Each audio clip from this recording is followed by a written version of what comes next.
안녕하세요. 올해 만나이 제도가 도입되면서 30대 초반이 된 여자입니다.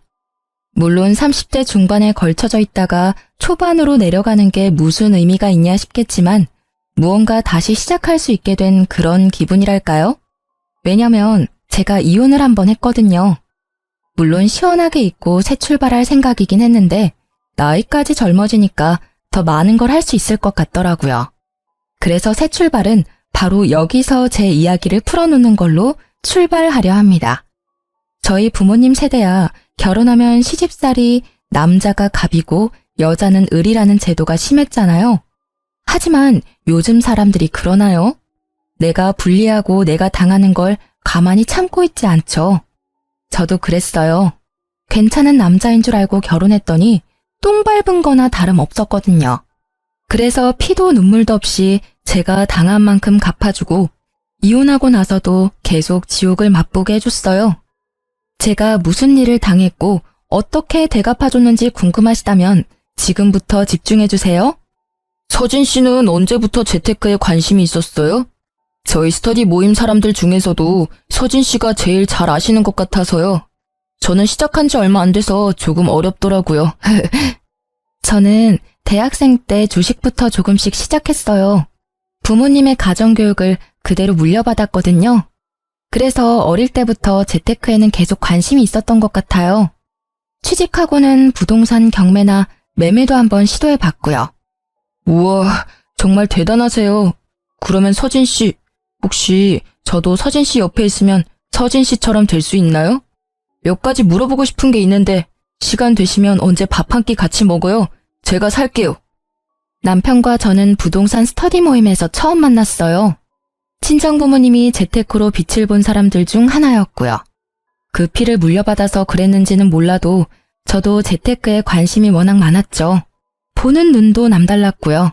처음엔 그저 스터디 모임 동료라고만 생각했던 사람과 사적인 자리가 많아지고 둘만 보는 날이 많아지니까 저희는 자연스럽게 연인이 됐고 1년 만에 결혼 얘기까지 오가는 깊은 사이가 된 거예요. 남편은 재테크에 관심은 많은데 모르는 게 정말 많았어요. 모르는 것만 많으면 다행인데 그나마 연애 때는 제 말을 열심히 듣는 줄 알고 가르치면 잘 따라오겠거니 했거든요. 근데 결혼했더니 신혼 초부터 대형 사고를 친 게 아니겠어요? 왜 그런 사람들 있잖아요. 절대 재테크에 손대면 안 될 사람들이요. 그게 바로 남편이었죠. 남편이 귀가 이렇게 얇은지 연애 때는 몰랐는데 결혼하고 그게 보이기 시작하면서 자주 싸우기 시작했던 것 같아요. 당신 진짜 미친 거야? 누가 투자를 대출까지 받으면서 해? 투자의 기본도 몰라? 적어도 나한테 물어보기라도 했어야지. 왜 혼자 결단 내리고 멍청하게 일을 키워? 진짜 꿀 정보라고 알려주는데 당장 돈이 없는 걸 어떡해. 나도 돈 있으면 내 돈으로 했지. 당신한테 말하면 당신이 돈 줄 거야? 돈만 준다면요. 당신한테 무조건 다 말하지. 그냥 당신은 아무것도 하지 마. 회사에서 주는 월급 70%라도 적금 넣어. 그거만 해. 당신은 투자에 소질이 없어. 재테크가 아무나 하면 되는 줄 알아? 너 지금 나 무시하냐? 그래, 네 똥 굵다. 투자 조금 실패했다고 사람 되게 꼽주네 거. 내가 진짜 좋은 정보 알아와도 너한테만 절대 말 안 해줄 거야. 나중에 후회하지나 말라고. 이렇게 남편은 주변에서 그저 좋은 정보라고 알려주면 대출까지 받아서 투자하는 스타일이었어요. 이러니 저만 답답하고 속이 터지죠. 저놈은 지가 뭘 잘못했는지 아예 모르더라니까요. 아니, 사람이 투자했다가 돈을 날린 적이 한두 번이 아니면 정신 차리고 다른 방법을 찾아야 하잖아요. 근데 남편은 자기 자존심이 먼저고 자기가 무조건 틀리지 않았다며 우기기 선수였어요. 그래서 신혼 초부터 서로 목소리가 커질 수밖에 없었죠. 심지어 제 말을 듣지도 않았거든요. 무시하냐고? 무시할 만 하니까 무시하는 거야. 너 내 말만 들었어도 이렇게 망하진 않았다고. 근데 너야말로 매번 내 말 무시하고 다른 사람 말만 듣다가 이 꼴 난 거잖아. 너 지금 나한테 너라고 그랬냐? 이게 진짜... 됐다. 내가 너랑 무슨 말을 더 해. 이제 그냥 각자 알아서 하자고. 너는 너대로 나는 나대로. 누가 이기나 해보자. 그래. 남편은 절대 제 말을 들을 생각이 없어 보였습니다. 대체 저건 무슨 똥꼬집이죠? 저는 거의 10년을 재테크 공부를 했어서 제 명의 땅이랑 건물도 있고요. 주식도 꽤 많이 올랐거든요. 자기 옆에 있는 아내가 잘 되고 있으면 자기한테도 좋은 거잖아요. 그리고 제가 저만 잘 되자고 하는 것도 아니고 같이 잘 되자고 남편한테 알려주면 괜히 심술 부리면서 그건 절대 아니라고 오히려 지가 날 무시하면 무시했다니까요. 저도 남편 말에 더는 참지 못하고 네 말대로 각자 알아서 하자고 그랬네요. 그래봤자 지만 손해지. 안 그래요? 아니나 다를까 이틀 후에 시어머니가 집에 찾아오셨더라고요. 남편이 시어머니께 그대로 일러 바쳤나 보더군요. 너는 그런 황금 같은 정보가 있으면 네 남편이랑 상의도 해보고 네가 확신이 있었다면 남편한테 끝까지 밀어붙여서 같이 투자하게 해야지. 왜 치사하게 너 혼자 투자해서 너 혼자 득을 봐? 부부는 일심동체라는 말도 모르니? 너 혼자 다 헤쳐먹고 우리 아들한테 갑질하려고 이러는 거야? 시어머니는 퇴근하고 들어오는 저를 보자마자 삿대질에 눈에 쌍심지까지 켜고 절 아주 파렴치하고 나쁜 년으로 몰아붙였어요. 어머님 아들 머리가 돌대가리라서 아무리 제가 알려줘도 똥주시게만 반응하는데 그걸 제가 뭘 어떻게 하겠어요? 그건 제 잘못이 아니잖아요. 그것도 실력이에요, 어머님. 뭐야? 시어미 앞에서도 따박따박 말대꾸하는 거 보니까 너 우리 아들은 아주 개똥으로 보이겠다. 지금 네가 돈 좀 쥐고 있다고 우리를 아주 우습게 보나 본데 사람 일은 어떻게 될지 모르는 거야. 네가 아무리 재테크에 능하니 어쩌니 해도 한순간에 쫄딱 망하는 게 그 재테크라고. 알아? 그래서 사람들이 공부하는 거예요, 어머님. 근데 남편은 공부하려는 노력도 없이 그저 돈만 벌고 싶어서 다른 사람 말만 듣다가 어머님 말씀처럼 쫄딱 망했잖아요? 어머님도 더 나이 들어서 자식 때문에 쫄딱 망하고 싶지 않으시면 남편 부추기지 않는 게 좋아요. 대체 쟤가 지금 뭘 하니? 너 정말 미친 거야? 시어머니는 제가 맞는 말만 하니까 받아칠 말씀이 없으셨는지 이제는 손찌검까지 하려고 했는데요. 남편은 정말 못난 놈처럼 시어머니 뒤에 숨어서 응원만 하고 있더라고요. 저는 시어머니가 날리는 손을 아주 손쉽게 맞고는 시어머니가 아닌 남편을 똑바로 쳐다봤어요. 너 이렇게라도 살고 싶으면 나한테 이러면 안 되지. 네 놈이 혼자 이런 집에서 소고기에 해산물에 맛있는 밥만 먹을 수 있을 것 같니? 지금 대출금 갚느라 빠듯할 텐데 이혼까지 하면 어떻게 살려고 이러는 거야? 이혼? 처년이 어디서 이혼을 들먹여? 시애미 앞에서 이혼? 어디 여자가 먼저 이혼을 입에 올려? 내가 오늘 네 그 못된 버릇을 단단히 고쳐주고 가마. 이리 와! 시어머니가 제게 손을 뻗으려고 하자 남편이 다급하게 시어머니를 말리더군요. 그만하라고. 이만큼 했으면 제가 알아들었을 거라고 하면서 시어머니를 서둘러 시댁으로 보내버렸죠. 당연한 결과였습니다. 지금 신혼집도 제 명의로 된 집 중 하나였고요. 결혼할 때도 결혼하고 나서도 남편이 쓴 돈은 제가 쓴 돈의 반의 반도 안 되는 금액이었거든요. 그러니 이혼하면 자기만 손해인 거예요. 다행히 이 정도로 말이 통했기 때문에 큰일은 없었네요. 이날 이후로 남편은 제게 콩고물이라도 받아먹고 싶은 건지 제 눈치를 엄청나게 보면서 집 청소도 하고 가끔 다리 마사지도 해주길래 모른 척 받기만 했죠. 그러다 몇 개월이 지나고 남편 생일 때였는데요. 저놈이 또 정신 못 차리고 헛소리를 하더라고요. 여보, 일주일 뒤에 내 생일이잖아.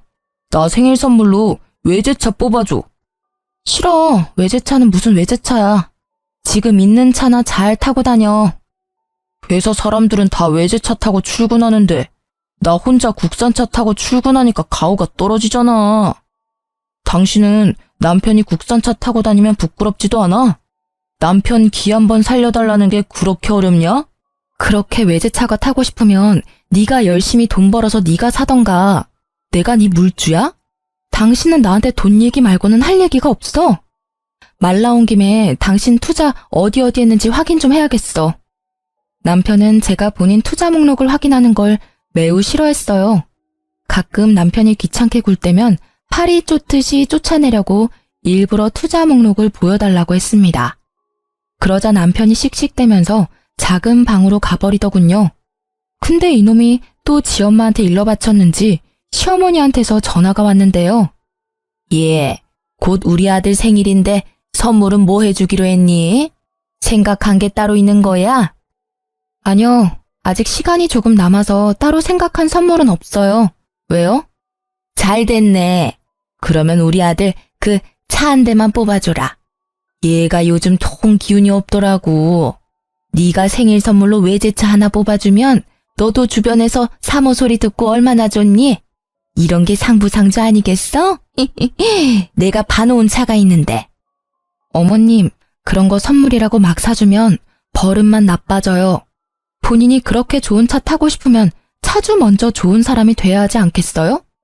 그리고 사람이 엉망인데 차만 좋으면 어디다 쓰겠어요. 그러면 오히려 사람들한테 욕먹는다고요. 오늘 말씀은 못 들은 걸로 할게요. 아마 제가 저렇게 말하면 남편 귀에도 들어갈 거예요. 퇴근하고 집에 갔더니 역시나 삐져 있더라고요. 대체 왜 삐졌는지는 이해할 수 없어서 그냥 내버려 뒀어요. 제가 달래줘야 하는 의무는 없으니까요. 그런데 3일이 지났나? 갑자기 남편이 저한테 먼저 말을 걸어왔는데요. 정말 지금 생각해도 황당하기 짝이 없는 말이었죠. 나 차 폐차했어. 뭐? 멀쩡한 차를 왜 폐차해? 당신 미쳤어? 멀쩡하긴. 하나도 안 멀쩡했어. 그래서 내가 외제차 생일 선물로 받고 싶다고 그런 건데. 나 이제 차도 없는데 생일 선물로 사주면 안 돼? 진짜 고장 안 내고 잘 타고 다닐게. 응? 여보, 출퇴근하려면 차는 있어야 하잖아. 불편하게 어떻게 버스나 지하철을 타고 다녀 내가. 당신이 당신 차 폐차시킨 건데 왜 내가 외제차를 사줘야 한다는 결론이 나오는 거지? 버스를 타고 출근하든 지하철을 타든 걸어가든 당신 알아서 하세요. 남편이 싸지른 똥 치우려고 결혼한 게 아니거든. 난 네 와이프지 네 엄마가 아니니까. 남편의 속내가 훤히 보이는 짓에 더는 반응해주지 않았습니다. 폐차시키고 오면 제가 차를 사줄 거라는 발상은 대체 어디서 나온 거죠? 진짜 웃기지 않아요? 저러니 머리 나쁘단 말을 들어도 지가 머리 나쁜지 모르고 살잖아요. 어차피 지 분에 못 이겨서 저지른 일인데 제가 거기에 일일이 반응해주면 더 날뛸 게 분명하니까 애초에 안 된다고 단호하게 말하고 그 이후엔 눈 하나 깜빡하지 않는 태도로 일관했답니다. 남편은 출퇴근을 지하철 타고 하더라고요. 불편한지 집에서 계속 투덜대는데도 무시했어요. 그런데 이놈이 또 사고를 친 겁니다. 어쩐지 이날은 제 눈치를 막 보면서 일찍 출근해야 한다고 먼저 불이 나게 나가더니 제 차를 타고 출근했더라고요. 그것도 저 몰래 간다고 거짓말까지 하면서요. 이 정도 선에서 그쳤다면 제가 사연을 쓰지도 않았겠죠. 이날은 제가 휴무 신청해서 집에 있었거든요.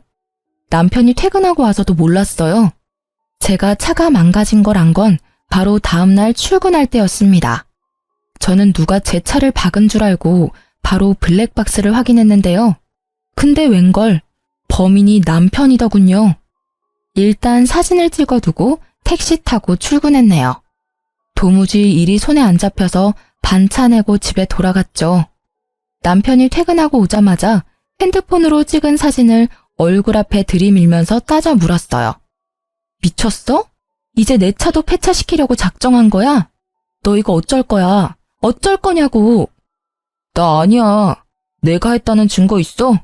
방금 퇴근하고 와서 피곤한 사람한테 난리야? 증거가 없어? 너 바보냐? 블랙박스에 다 찍혀있는데 증거가 없긴 왜 없어?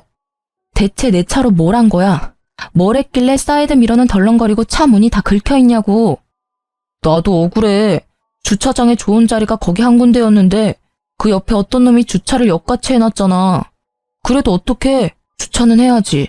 그 차 안 긁으려고 하다가 반대편 벽에 사이드 미러가 눌리면서 차가 다 긁혔더라고. 야, 그걸 지금 말이라고 해? 너 내가 준 물건들 전부 뺏기고 싶어? 차도 없는 마당에 알몸으로 회사 출근해 볼래? 이 집에 네 물건은 네 몸뚱아리 하나뿐이면서 감히 내 차를 몰래 타고 나가서 사고까지 내고 와? 너 내 손에 진짜 죽어볼래? 저는 열받을 대로 받아서 남편에게 막말을 서슴지 않았어요. 아니, 막말이 미친 듯이 나왔죠. 이 상황에서 저처럼 하지 않을 사람 있나요? 제가 악을 쓰면서 남편에게 대들자 남편은 지가 잘못해놓고 지가 목소리를 더 키우더라고요. 내가 배상해주면 될 거 아니야. 넌 무슨 애가 이렇게 정이 하나도 없냐? 야, 수리비 그깟 내줄게. 얼마면 되는데?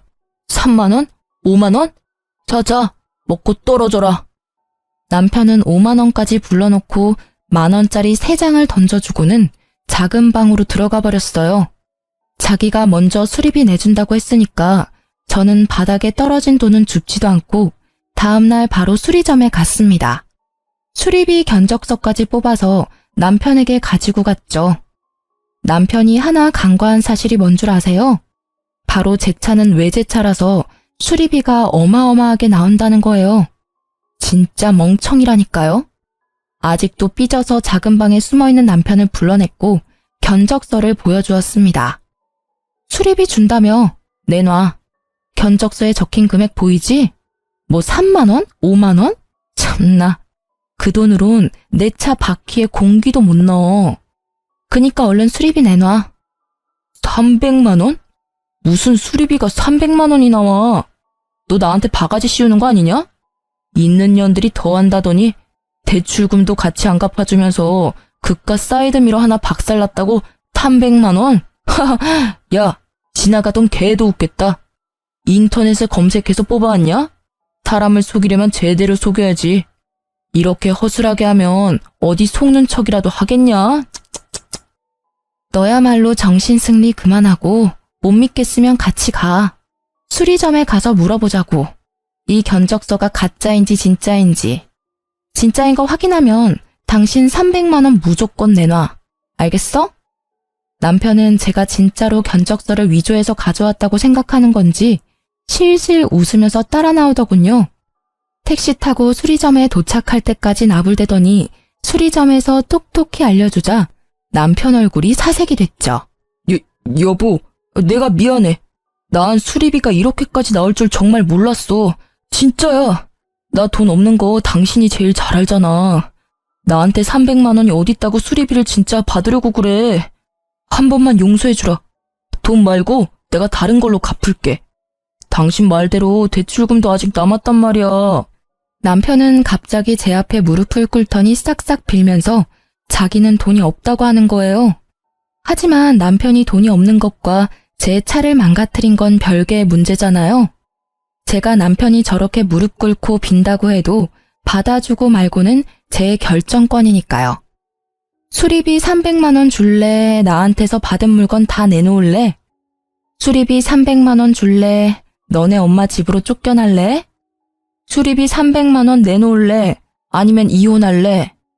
저는 남편에게 협박하듯이 남편을 몰아붙였습니다. 남편은 또 이혼이라는 말에 넙죽 엎드리면서 잘못했다고 수리비 300만 원 갚을 때니까 절대 이혼은 안 된다고 매달리고 난리가 났었죠. 남편 말대로 저도 이번 일은 절대 안 넘어가고 꾸역꾸역 수리비 300만 원을 다 받아냈네요.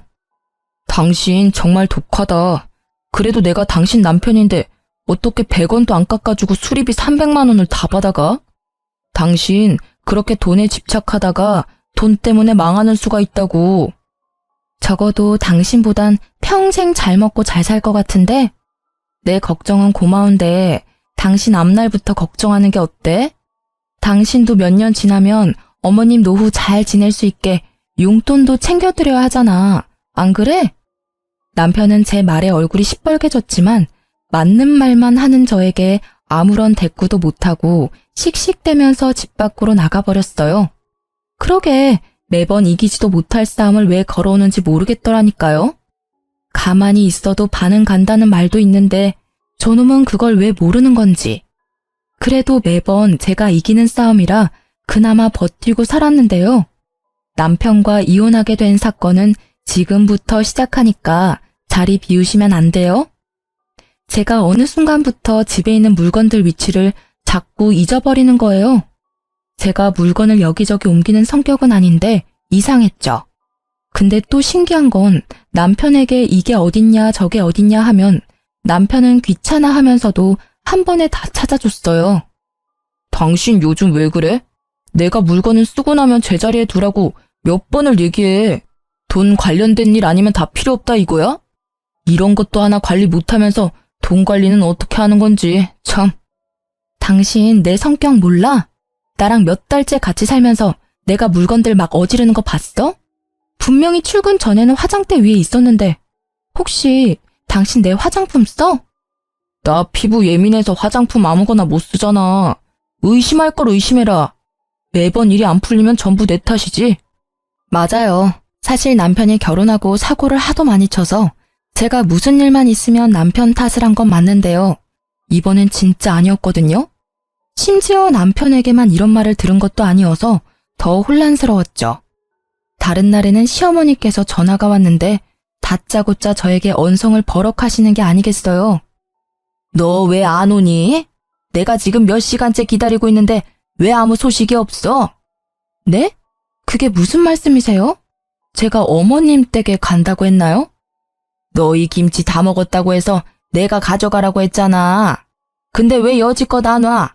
너 늙은 시엠이 훈련시키냐? 기다리면 올 줄 알았더니 한참을 기다려도 인기척이 없어서 전화했다. 근데 넌 까맣게 잊어버리고 있고 챙겨주려고 해도 네가 이딴 식으로 나오니 내 입에서 좋은 말이 나오겠어? 얼른 와서 김치 가져가. 분명 전 시어머니한테 받은 연락이 아무것도 없었는데 더욱 소름 끼치는 건 시어머니가 말한 날에 정확하게 통화 내역이 남겨져 있더라고요. 한두 번에 그쳤다면 또 그러려니 할 텐데 한 달이 넘도록 그런 일로 스트레스를 받았다면 믿어지시나요? 냉장고에 리모컨이 들어가 있는 건 기본이고 제가 바르던 립스틱이 신발장에 들어가 있고 한 번은 집에서 밥을 먹다가 잠시 업무 전화로 베란다를 갔다가 왔더니 밥그릇이 통째로 사라진 거 있죠? 남편에게 물으니 제가 다 먹고 치우고 갔다는데 물어볼 사람이 남편밖에 없으니 믿을 수밖에요. 하여튼 이런 일이 반복적으로 있다 보니 저 스스로도 위축되고 말았죠. 옆에서 남편은 건망증 아니냐며 투덜대지 시모는 자꾸 전화해서 왜 오기로 했는데 안 오냐며 압박 주지. 저도 모르게 자존감이 뚝뚝 떨어지고 말았죠. 더군다나 하루는 너무 답답한 마음에 회사 사람들한테 썰을 풀었더니 치매 초기 증상 아니냐고 진지하게 병원 가보란 말까지 들었네요. 그쯤 되니까 제가 정상이라는 것에 확신이 들지 않는 지경에 이르렀죠. 이후로 회사에서도 괜히 눈치가 보이는 건 물론이었고요.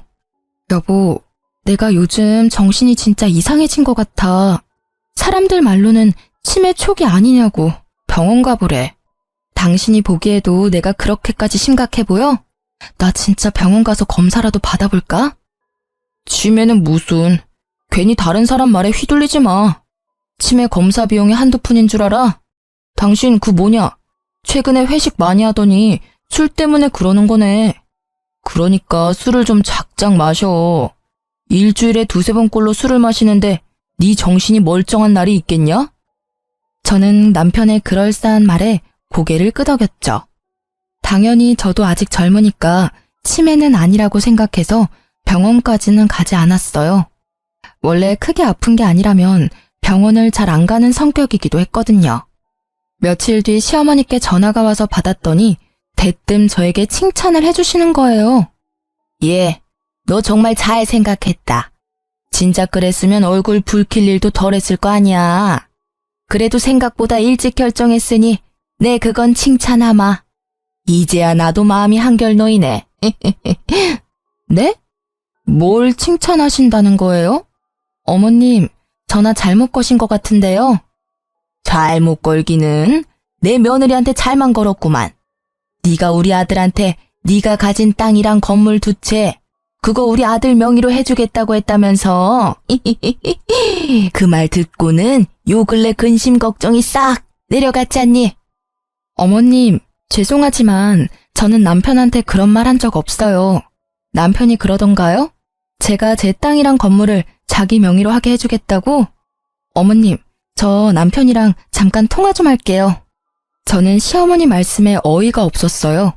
이 남자가 한동안 조용하더니 이렇게 사람 뒤통수를 치는구나 싶었죠. 전화를 끊으려는데 시어머니가 하는 말에 전화를 끊을 수 없었습니다. 증거가 있다고 했거든요.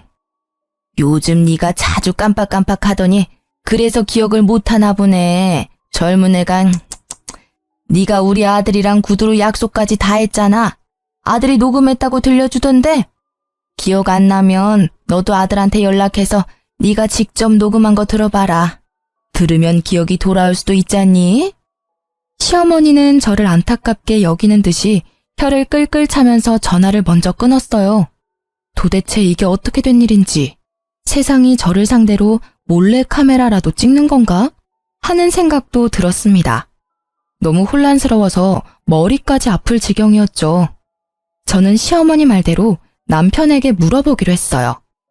남편에게 시어머니와 통화했던 말을 고스란히 전해주자 남편은 아주 당당하게 전부 사실이라고 하더군요. 정말로 저만 기억 못하는 그 약속이 사실이라며 아주 자신만만하게 얘기했다니까요. 당신 정말 하나도 기억 안 나? 역시 이럴까봐 녹음해놓길 잘했다니까. 아, 녹음본 들려주기 전에 말해두는데 이 녹음 당신도 합의한다고 해서 녹음한 거다. 그러니까 이걸로 이혼이니 뭐니 협박도 안 통한다는 소리야. 알았지? 저는 남편 말은 대충 귓등으로 듣고 얼른 녹음을 틀어달라고 했어요. 남편은 입가에 미소를 숨기지 못하고 녹음본을 들려줬는데요. 물구나무 서서 들어도 제 목소리임이 확실하더라고요. 제 표정이 어두운 걸 남편이 알아챘는지 갑자기 제 손을 붙잡고는 남편 표정도 점점 어두워지더군요. 그때 정말 심장이 내려앉는 줄 알았습니다. 저희가 아무리 싸우기를 많이 싸워도 부부잖아요. 남편 눈을 마주하니까 분명 무슨 일이 있다는 느낌이 강하게 들었죠. 불길한 징조 말이에요. 역시나 그 예상을 빗나가지 않았고 남편이 하는 말에 엄청난 충격을 받을 수밖에 없었습니다. 실은 당신한테 해줄 말이 있어. 당신이 힘들어할까봐 비밀로 하려고 했는데 더는 숨길 수가 없게 됐네. 당신 치매 초기 진단 받았어. 얼마 전에. 우리 같이 병원 가서 검사받고 온 것도 기억 안 나지? 안 날 거야. 당신 검사받고 병원을 나오자마자 전부 까맣게 잊어버렸으니까. 저는 남편 말에 믿을 수 없다는 표정을 짓자 남편이 병원 진단서를 보여줬어요. 진단서 이름에 적힌 제 이름과 주민등록번호까지 전부 제게 맞았죠. 말도 안 돼. 내가 치매 초기라고? 회사에서는 전혀 그런 기색이 없었는데 뭔가 잘못됐어. 나 다시 병원 가서 검사 받아볼래. 지금은 기억할 수 있으니까 지금 당장 다녀올게. 당신 이날도 그랬어. 검사 받으러 가는 그날도 전부 기억할 수 있다고, 괜찮다고 그랬다고. 여보, 인정해. 진단서까지 보여줬는데 왜 못 믿는 거야? 당신 정말 안 되겠다. 당신이 가지고 있는 주식도 나한테 넘겨. 당신 이 정신으로 투자금 관리 못해. 당신도 느끼잖아. 여러분, 정말 소름 돋지 않나요?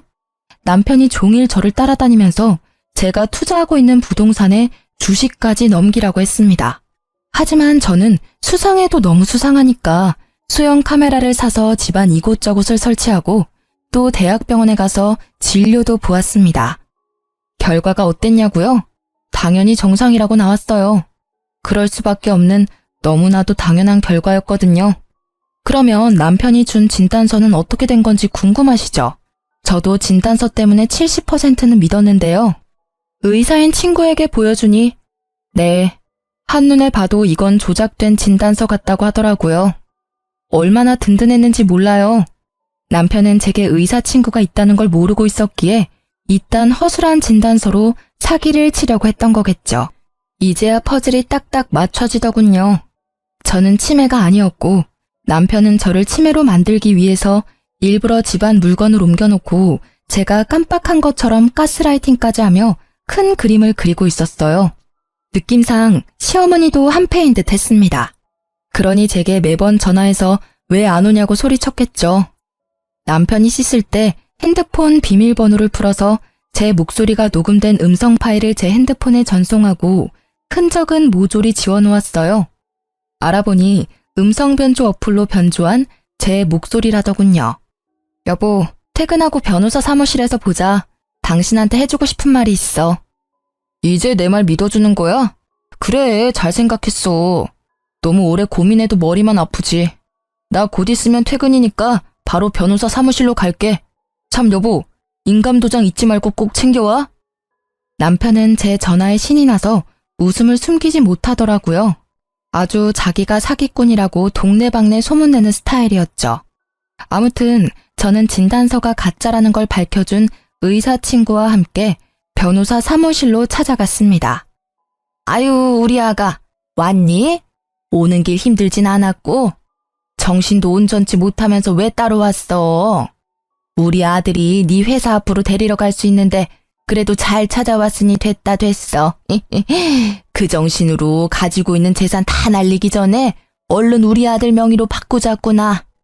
인감도장 가지고 왔구나? 변호사님, 이 사람이 제가 말씀드린 치매 걸린 와이프입니다. 오늘 이 사람이 저한테 전 재산 양도하기로 했거든요. 아픈 아내를 둔 남편인 제가 해야 할 도리니까요. 저는 어떠한 말보다 손이 먼저 나갔어요. 남편 뺨을 냅다 때렸습니다. 사무실 안이 울릴 만큼 소리가 컸죠. 변호사에게 남편이 위조한 진단서를 보여줬고 의사인 친구가 변호사에게 모든 상황을 설명해줬어요.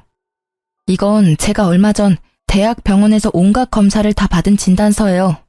당연히 정상으로 나왔고요. 저놈들이 제 재산을 뺏어가려고 진단서까지 위조해서 저를 심신미약자로 만들려고 한 연놈들이라고요. 무슨 소리라는 거야? 당신이야말로 왜 이래? 당신 아직도 치매라고 못 받아들인 거야? 이런다고 상황이 달라지는 건 아무것도 없어. 변호사님 앞에서 부끄럽게 그만하지 못해? 거기 우리 며느리 친구 의사라고 한 것 같은데 의사면 이렇게 진단서를 가짜로 만들고 해도 되는 거예요? 친구가 정신이 안 좋고 그러면 납득할 수 있게 해줘야지. 이딴 거나 만들어주는 게 무슨 친구라고? 예, 너 당장 저 친구랑 연 끊어라. 네 인생에 하나도 도움 안 될 친구야. 내가 딱 보면 알지. 내 인생에 하나도 도움 안 될 사람은 내 친구가 아니라 바로 당신들이야. 변호사님, 이 녹음도 저 사람들이 목소리 변조해서 만든 거라네요? 제 목소리가 아니라요. 이러면 저 사람들 처벌할 수 있는 거죠? 전 절대 합의해줄 생각이 눈꼽만큼도 없거든요.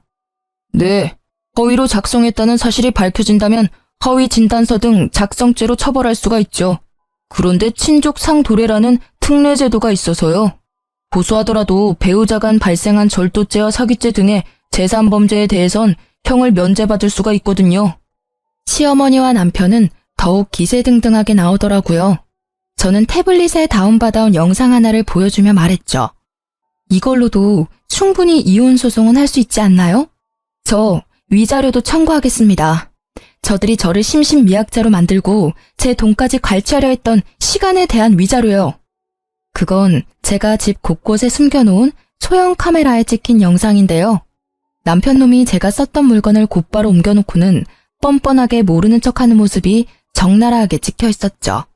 심지어 제 휴대폰 비밀번호도 알고 있었는지 몰래 가져가 시모와의 통화 기록을 남겨둔 것도 모조리 찍혀 있었죠. 네, 충분히 가능합니다. 그리고 한 가지 말씀 못 드린 게 있는데 남편분 무슨 생각으로 이런 일까지 벌이셨는지 모르겠지만 의사소견에 의해 치매 상태인 게 인정이 되면 명의 이전에 대한 모든 계약은 이전 무효 처리가 됩니다. 말 그대로 정상적으로 이루어진 소유권 이전 등기가 아니기 때문이죠. 어쨌거나 계획하신 대로 진행하셨어도 원하시는 소유권은 인정받기가 매우 힘들다는 말입니다.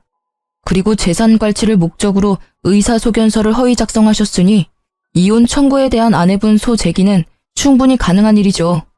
그러자 시어머니와 남편이 서로 눈치를 막 보다가 시어머니가 먼저 무릎을 꿇길래 공범이라는 걸 확신했네요. 남편도 시어머니 따라 무릎을 꿇었고요. 아이고, 내가 잘못했다. 우리 아들은 아무 죄가 없어요. 내가 전부 시켜서 한 일이야. 그러니 이혼 소송만은 하지 말아다오. 네가 자꾸 우리를 무시하고 우리 아들한테 이혼으로 협박하니까 그래서 우리도 네가 다시는 이혼 소리 못하게 겁만 살짝, 아주 살짝 주려고 했던 게야, 응? 맞아. 엄마 말이 사실이야. 내가 못나서 자존감이 낮아서 당신한테 화풀이한 거야. 내가 미안해. 나도 다 잘못했고 전부 다 사과할게. 그리고 따지고 보면 당신이 공동명의로 안 해줘서 그런 것도 없지 않아 있지. 그래, 아가, 네가 너무 심하긴 했지. 너희가 결혼한 지 몇 달인데 공동재산이 없는 게 말이 돼? 그것도 여자가 재산이 너무 많으면 집안이 망해요, 망해. 아들 명의로 바꾸면 내가 얻는 게 뭐가 있다고 이랬겠어. 다 니들 잘 살라고 내가 도와준 거지. 이혼 소송할게요, 변호사님. 지금 바로 할 수 있나요? 저들은 저에게 사과를 하고 싶은 건지 자기들이 억울하다고 변명을 하고 싶은 건지 모르겠더군요. 어이가 없어서 소송하겠다고 했더니 시어머니는 제 왼다리, 남편은 제 오른다리를 붙잡고 매달렸어요. 당신이 나랑 정말 못 살겠다면 이혼해줄게. 대신 소송 말고 합의로 해주면 안 될까? 나 정말 돈이 없어서 그래. 당신 알잖아. 당신한테 수리비 300만 원까지 갚고 땡전 한 푼 없는 거. 우리 엄마도 이렇게까지 하는데 이 정도는 해줄 수 있잖아. 마지막으로 부탁할게. 제가 소송 없이 협의 이혼을 했을까요? 네, 사실 남편과 시모가 감히 저를 치매로 몰아갔지만 그 함정에 제가 빠지지도 않았고 재산 피해액이 없으니 제가 원하는 대로 큰 처벌을 받게 할 수는 없더라고요. 그리고 남편이 제가 마음 바꾸고 소송 걸까봐 법원 출석에 적극적으로 임했고요. 가장 빠른 날에 협의 이혼 신청서를 냈고 아이도 없어서 숙려 기간 모두 출석해 2달 만에 빠른 이혼을 했죠. 만약 소송을 진행했더라면 1년에 가까운 기간을 수고스러웠을 텐데 시간과 노력을 아꼈다는 점에서 협의 이혼이 나름 합리적인 선택이었죠. 그런데 그거 아시나요? 사촌이 땅을 사면 배가 아프다는 속담 말이에요. 굳이 제가 복수를 하지 않아도 돈에 목마른 전 남편 놈이 저 때문에 개거품을 물더라고요. 결혼 생활할 때 재개발한다던 지역에 투자했던 게 이제야 빛을 발한 거예요. 생각지도 못한 돈에 로또 1등에 당첨된 기분이었죠. 이거 제가 전 남편에게도 알려줬던 정보였는데 바보 같은 놈이 제 말은 안 듣고 거긴 망할 거라며 투자하지 않았던 지역이었죠. 아주 쌤통이라는 생각이 들었는데 때마침 모르는 번호로 전화가 오더라고요. 1년 만에 듣는 전 남편 목소리더군요. 당신이 예전에 알려줬던 재개발 지역, 거기 당신은 투자했었지? 분명 망할 거라고 했는데, 에이씨, 아까워 죽겠네. 그 돈만 있었어도 이렇게는 안 살 텐데. 우리 엄마가 나한테 재산 안 물려주겠다고 죽어서도 가지고 갈 거라는데, 나 이제 어떡하지? 소연아, 나 이제 돈 한 푼도 없어. 정말 거지라고. 그러니까 나한테 정보 하나만 알려주라, 응? 아직도 정신 못 차리고 사네? 역시 사람은 고쳐 쓰는 게 아니라더니 딱 너한테 하는 말인가 보다. 내 말은 귓등으로도 안 듣는 사람한텐 정보 알려주고 싶지 않아. 바쁜 사람 붙잡지 말고 끊어. 소연아, 한 번만, 딱 한 번만 살려주라, 어? 네가 알려준 정보로 투자했다가 대박나면 내가 몇 배로 돌려줄게. 2배, 아니 5배로 돌려줄게. 그러니까 돈도 좀 빌려주면 고맙겠는데 오갈 데 없는 사람 불쌍해서라도 한 번만 살려주라. 너 아니면 길바닥에서 자야 하는데 너도 내가 그러길 원하는 건 아니잖아. 한심하다 한심해. 그러게 있을 때 잘했어야지. 지나간 버스가 다시 돌아오는 줄 알아? 오케이, 노숙자한테 봉사하는 셈 치고 인심 한번 쓸게. 문자로 보내줄 테니까 거기 투자해봐. 정말? 정말이야? 역시 소연이 너밖에 없다. 돈은 안 빌려주는 거지? 그래도 이게 웬 떡이냐? 네가 알려준 정보면 무슨 수를 써서라도 투자해야지. 고맙다. 정말 고마워. 전 남편은 대출받았는지 사채를 썼는지는 몰라도 며칠 후에 제가 알려준 곳에 투자했다고 하더라고요. 저한테도 했냐고 확인하길래 했다고 뻥쳤죠. 제가 거기 투자를 왜 합니까? 곧 망할 주식인데. 아니나 다를까 몇 개월 후에 이상한 번호로 전화가 오길래 받았는데요. 전 남편이 또 흥분한 목소리로 욕까지 하면서 왜 이거 주가가 점점 떨어지는 건데? 너 나한테 개 주식 알려준 거 아니야? 엿 먹어보라고, 나 죽으라고. 이거 오르는 거 확실해? 아니면 나 진짜 죽는다고, 박소연. 아, 귀 아파. 네가 공부를 똑바로 안 해서 작은 변동에도 심장이 철렁하는 거지. 원래 주식은 내려갔다가 확 오르는 게 주식이야. 그거 잠깐 못 참으면서 무슨 떼돈을 벌겠다고. 아, 하기 싫으면 때려쳐. 나도 너한테 알려주고 아까워서 후회했으니까 빼고 싶으면 빼라고. 제가 세게 나가니까 전 남편은 금세 꼬리를 내리면서 그렇냐고 저만 믿겠다고 하면서 전화를 끊더군요. 정말 멍청하죠? 복수할 상대가 이렇게 멍청하면 복수할 맛은 좀 덜한데. 재미는 아주 만족스러웠어요. 결국 얼마 못 가서 그 종목은 연이은 하한가로 거래 정지가 되어버렸죠. 주식한다는 애가 뉴스도 안 보고 제 거짓 정보만 철석같이 믿은 잘못이죠. 전 남편에게 미친 듯이 전화가 왔었지만 제가 그걸 받겠나요? 이상한 번호나 모르는 번호로 오면 절대 안 받고 전부 차단했네요. 저는 악마에게 뺏길 뻔한 제 재산을 지켰고 점점 불어나는 재산으로 뷰가 좋은 집을 하나 매매했습니다. 그리고 그 집에는 부모님을 이사해드렸어요. 또 제가 가진 건물 2채는 부모님이 관리 중이고요. 안 그래도 얼마 전에 아빠가 놀러 가셨다가 빗길에 미끄러져서 허리를 삐끗하셨다는 거예요. 네 아빠는 아직도 자기가 20대인 줄 아나 봐. 원래도 허리 안 좋은 양반이 왜 저리 날뛰나 몰라? 네 엄마가 요리를 못해서 병원밥 먹으려고 그러는 거지. 네 엄마는 자기 요리가 세상에서 제일 맛있는 줄 알아요. 여보, 거기는 치료받는 곳인데 그렇게 누르면, 아이고, 내 허리. 아빠가 워낙 장난기가 많으셔서 엄마한테 매번 혼나시거든요.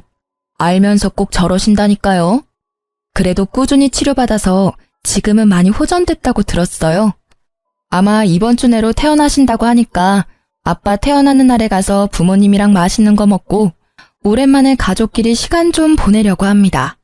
참, 제 입으로 이런 말은 조금 부끄럽긴 한데 부모님은 제 덕분에 노후가 즐겁다면서 특히 아빠가 모임을 나가면 제 자랑을 끊임없이 한다고 들었어요.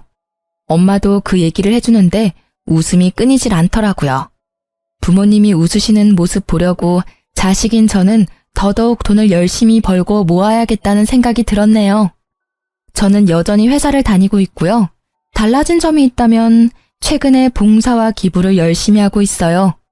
어려운 이웃들을 돕고 사는 게 보람도 있고 기분도 좋길래 여러 가지 하고 있습니다. 아마 앞으로도 재테크 공부를 꾸준히 해서 그 돈으로 불우한 사람들에게 도움 주는 멋진 사람이 되고 싶어요. 다들 제 이야기 끝까지 들어주셔서 감사합니다. 복 받으실 거예요.